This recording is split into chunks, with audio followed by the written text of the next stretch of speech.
So my name is Nicole Adius, and I'm with Prospect to Wins. What I do is I help companies get in the door through B2B cold calling. So most of our clients are corporate. And then we also do some coaching, training. So we have online courses on sales, presentation skills. We do it face-to-face as well. So I'll stop there so I don't confuse anybody. Because when you start asking entrepreneurs these questions, right? Right? They just go on and on and on. And I don't want to do that. Awesome. So let's back up the bus just a little bit. And how did you get into sales as a thing? Well, I was doing sales for like most of my life. I was in retail like age 14, and I've always been doing sales. I just found myself doing sales, right? And over time, because I had a passion for public speaking and corporate training, I had to learn to cold call. So I remember doing the old-fashioned cold calling, which is door knocking up and down the office towers, go, go, go, collecting the business cards, very old school. And then that led into all kinds of other things, management consulting, cold calling for them, then led into running my own business, which was cold calling, took a pause for several years, went into commercial real estate, and then now back doing my own thing again. So there you go. Right. You say it's old school. People don't actually go door to door in the towers anymore. And you know what? In real estate, they do. Okay. In real estate, they do. Yeah. But it's frowned upon now, right? It's like no solicitation signs all over the place, right? People get pissed off, okay? They don't like it. So, it's just walking that fine line. Absolutely. So when you're working with people now, how do you do it if it's what's the new school way? I don't know if there's ever going to be a real new school way, but you're just asking for permission a lot more than you used to. And you're also weeding out things a little bit more. There's a little more grunt work involved now. And I would just say, you're sticking to the phones, you're sticking to a really good, script, or I like to say bullet points because we don't like to sound like a telemarketer. And you're just being a little more polite about things. That I would say is the biggest difference today. Very cool. So who do you work mostly with? Who loves kind of working with you, and who do you love working with? Well, recruitment would be number one. And the reason I say this is I love working with companies that have a quick sales cycle, relatively quick sales cycle, yes, no responses, work really well for this kind of thing. So that would be my ideal. I also work with, design firms. I work with, I've done printing, I've done cybersecurity, real estate. I've worked in various industries. So for me, the most important element is understanding the sales cycle and the patterns. Because once I understand that, then I could match that. And the more a company knows, like if you're dealing with a new entrepreneur and and if I ask them, so, how many calls does it take to get a meeting?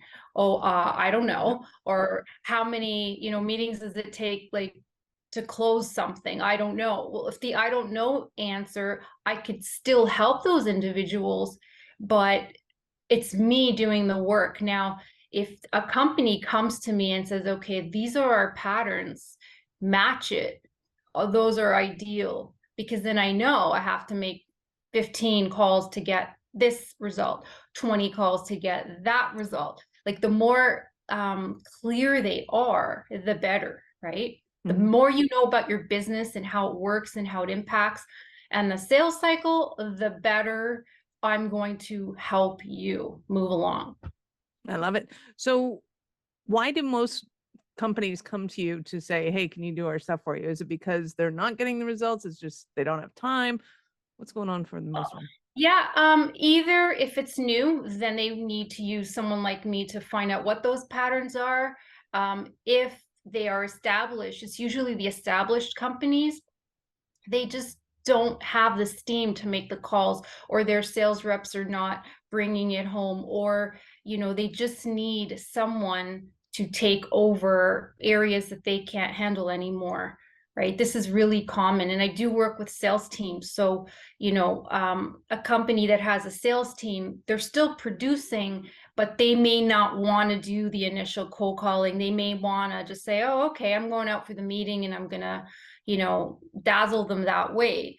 So it just depends on the stage that they're at and what they want.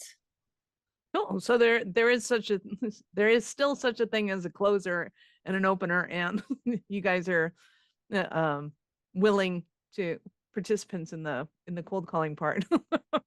Yeah. I mean, for sure, there's definitely closers, openers. That's with all sales. Some people, and it's funny you say that because some individual are just naturally better at starting the process. Others are naturally better closing. So why not have, people doing different things in a firm, right? Or if they're good at both, well, great, do both. But you hit it on the nail. Yeah. uh, I'm both fascinated and enamored by the whole conversation of kind of the people that are excited to start a conversation and just happy go, like they just seem to naturally have this thing where they start conversations everywhere they go. And my mom was one of them, and I was struck that she never went into sales because she could have somebody telling her their whole life story by the third floor of an elevator. And as a kid, I was like, how do you do that? Really, I think it was really. awesome. Okay. Because And yeah, you're right. It's some natural and also like, but then there's that fine line with the salesperson that's like they're too good almost, and I don't like dealing with that. Like they're too good, they're too crafted. They're so crafted that you don't trust them. So it's just a kind of that fine understanding. yeah, absolutely. Nice. So is there kind of is there a secret sauce to what you do and how you do it that you'd like to share with us? Or you guys, how do you work? Well, I would just say, you know what, the secret sauce is it's just grunt work, really. I hate to, you know, take the glamour away, but really it's not glamorous at all. There's a lot of grunt work and most people don't like to do it. So I guess the secret would be just getting in that right mind space before you do it. And some days are going to look really good and they're going to go smooth. Other days are going to be a little more rough. Just expect that craziness, and then ride that wave and then take a lot of breaks because you're going to deal with all kinds of characters out there. So I would say, if you could do all of those things and you stick with it and you're persistent, then good things will happen. Good things will happen. Good things will come. Nice. So I assume that when you're working with somebody, do they have to have kind of a lot of prep work done for you? Do you draw them out of them? How does that work? Well, what I like is to have fresh leads. In some cases, we do the lead generation, but in most cases, companies will come to us with leads, which include names, numbers, a few good bullet points, what they want done. Do they want a meeting? Do they want what's the objective here? First of all, is it to close more meetings? Is it to send out more marketing materials? Is it to like what do you want the prospect to agree to? And then give it to Nicole or give it to someone from Nicole's team and we'll push it for you over the phones. Very fun. So is there a more effective way, or does it just totally depend on the products and services that they're offering? It depends on the offering. It depends on the sales cycle. I'll go back to that, Yeah. right? Because are you calling to establish a relationship right off the get-go? Or are you calling to sell something right off the get-go? Like, what is the objective? Longer sales cycle businesses, obviously you have to build the relationship, the rapport. The conversations are going to look a little different. It's not going to be about, oh, well, I'm going to sell you this. Well, they may not have a need for a year to 2 years, but in order to actually have a meeting with them, you need to have that ongoing communication. Whereas on a shorter sales cycle type of industry or company, you can get right into it right away. So it's either a yes, no response right away. Oh, nice. So the lists that you get, the leads that are coming in, are they Is it usually that they've had some sort of nurture campaign and, they've brought Yeah, people in, they could or is it be lists or both?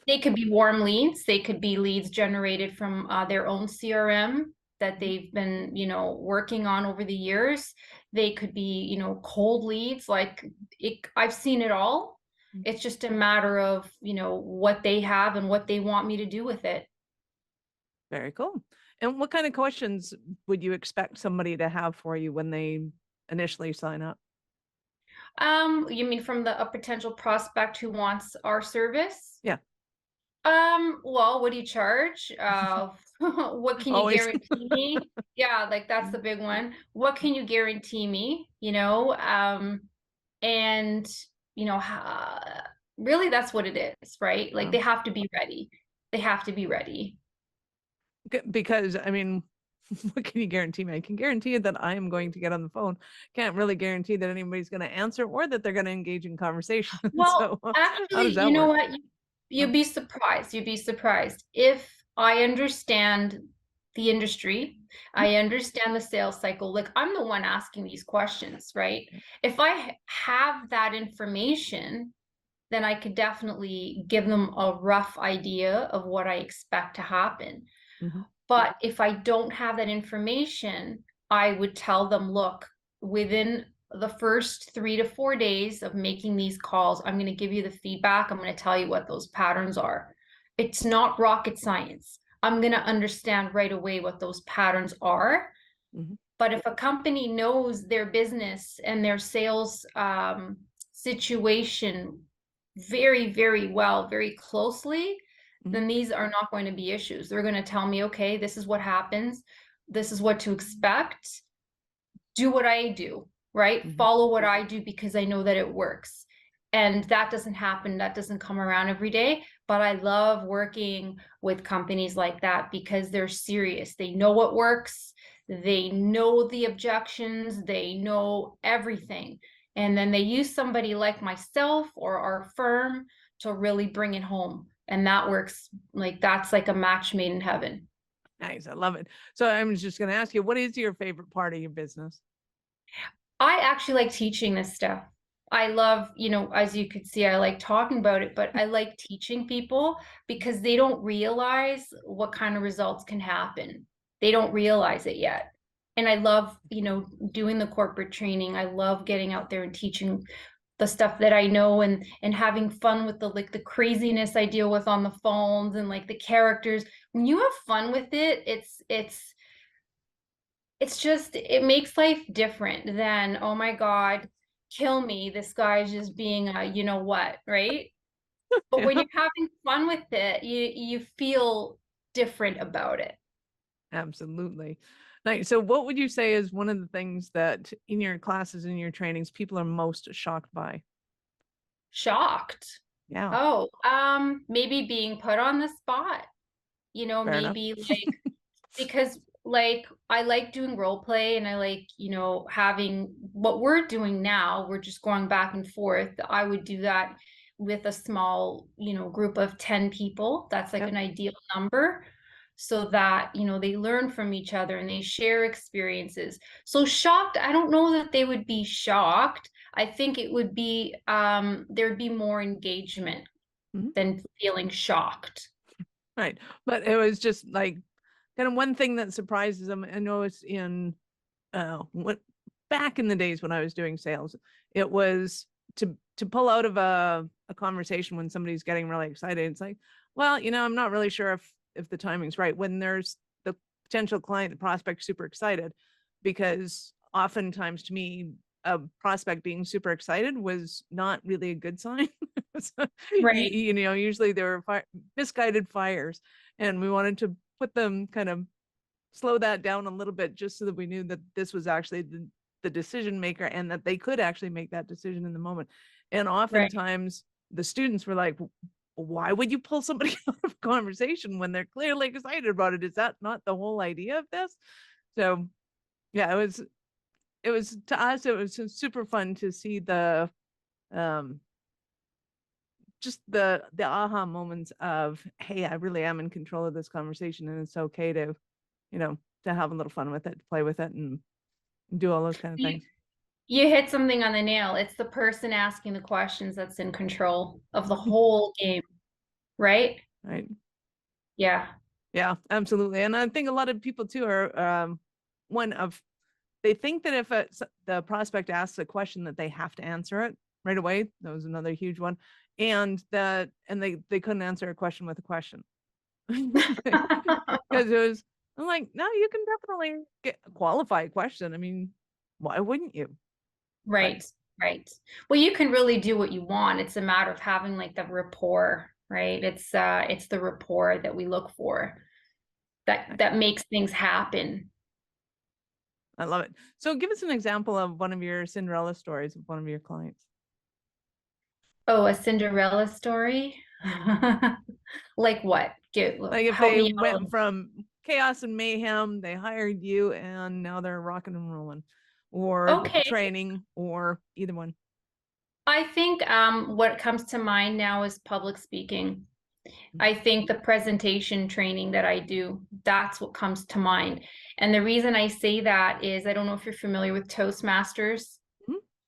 Yeah, I saw this happen quite a bit at Toastmasters, and I've seen it happen in my training sessions too, where, like I don't want to, I have an industry in mind, but I don't want to say it because I don't want to, Out them. I just don't want to be stereotypical right now. Oh, I don't want people to feel stereotyped, but yep. I remember specifically where individuals were asked to present in front of, 30 people, and they were like just scared and really awkward and uncomfortable. And these are professional people. They're not like, they're not high school students, right? They're professionals, they know their trade.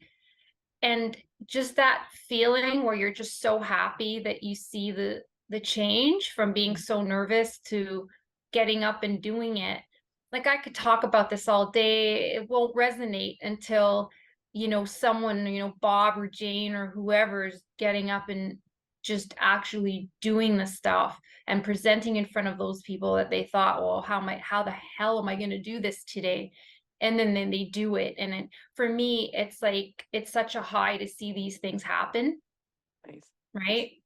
Absolutely. Well, and I think it is a little shock. One, I mean, people go to school, they go to university to become a professional at whatever they're doing.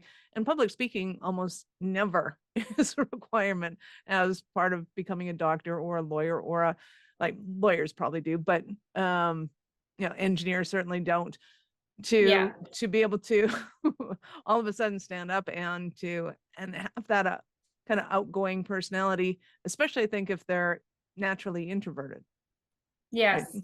To stand up and be the one that's getting the attention and everybody's looking at it going, what? Yeah, It's true. absolutely. It's true. And but it's really rewarding when it happens. It's really rewarding.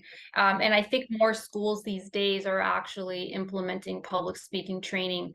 Nice. Because I remember when I was in school, like get up and present. I'm like, can I have a bag? Can I run away, please? Like I don't want to do this, right? But Yeah. seriously, right? Mhm. But now young people are being taught. Young people are being taught earlier, Nice. which is nice to see. That is awesome to see. So I know our listeners are going to want more from you. How did they start their journey with you? I'll keep it really simple. You can follow me on YouTube under Prospect to Win, or you can also email me, Nicole at prospecttowin.com. And Prospect to Win is prospect with the number 2, win.com. Nice. And of course, peeps, we will have the show links in the show notes for sure. And of course, you can go to awarenessstrategies.com/blog and type Nicole or sales or cold calling. Her info And will then come there up. she appears. There she Right? goes. Exactly. It's Like magic. magic, right? Love that. Awesome. So, Nicole, at what point in life did you know that you were special kind of crazy enough to think that you could become an entrepreneur? Really awesome question. University, because I remember, my parents saying, well, what do you want to do? What are you going to do? You've like, you're working on a degree. What are you going to do with yourself? And I kept feeling like, well, I don't know what the hell I'm going to do. I just knew that the 9 to 5 lifestyle didn't appeal to me. And I did do the 9 to 5 lifestyle, right? But I knew that I had a hard time with that. So when you asked that, university was the reason. I felt it because I was putting out there like tutoring. I just got a mind freeze. I used to tutor students. So I created like a brochure. I created stuff, just no one told me to create it.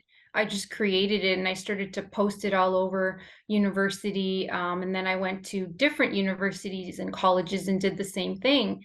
And people were calling me to like help them with essay writing. And I'm like, I'm having so much fun. Like I love doing that stuff. And I understood right away that that was way more fun for me than taking somebody else's crap at work, right? Like I just Yeah, sorry, right? Like it's it true. was. It just was. And I just knew that I had something going on. I knew I was more creative and I'm not putting anybody down. I just knew I was more creative in that sense. That's how I knew I was more entrepreneurial. Nice. I love it.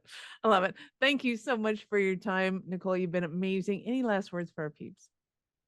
Just have fun doing what you want to do. Of course, it has to be, results oriented. It has to translate into business, right? But just keep going and persist. Awesome. Thank you again for your time. I appreciate it. And I know how valuable it is. Thank you. Peeps,